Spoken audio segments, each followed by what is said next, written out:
Onboard Thalia with David Aisha and friends.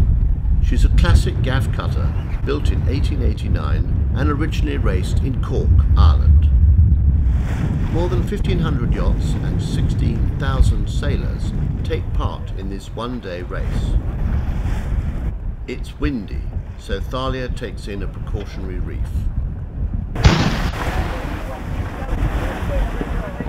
We now tack down the western Solent, needing to avoid hundreds of other boats doing the exact same thing.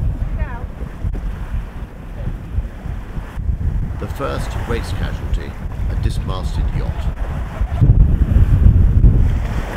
How was it out on the bowsprit, Stevie? It was rather damp on the bowsprit. It was quite good fun, a lot of up and down. There was a point when I left the bowsprit completely. It worried me slightly, as well as there being lots of water around. I was more swimming than holding on.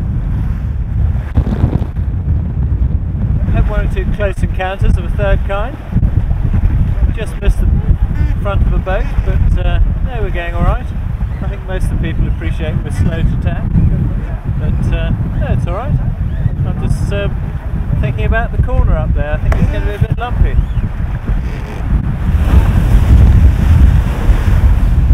That, sir, was a big wave. We round the iconic Needles Lighthouse, the first turning mark of the course, and head south to St Catherine's. It's fantastic. It's really great. But there are lots of bits of string and they are all the same colour. We haven't got any winches. That's probably the biggest difference. A fresh helm Emma took over, now that steering was not quite so heavy.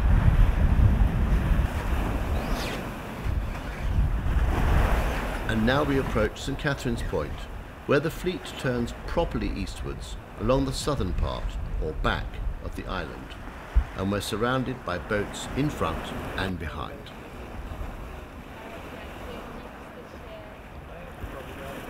I had to pull the man on a bit. Like many proud owners, David likes to fine-tune the sails.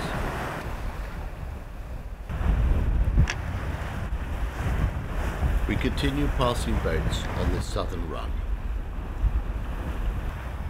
Now it's Jonty's turn to try and avoid getting soaked during his trip to the end of the bowsprit to secure the flying jib as a first preparation for the jibe.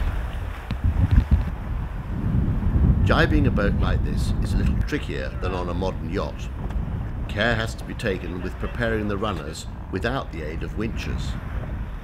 And then an anxious moment, the runner gets caught in the spreader. But it's safely freed and the runners can be tightened.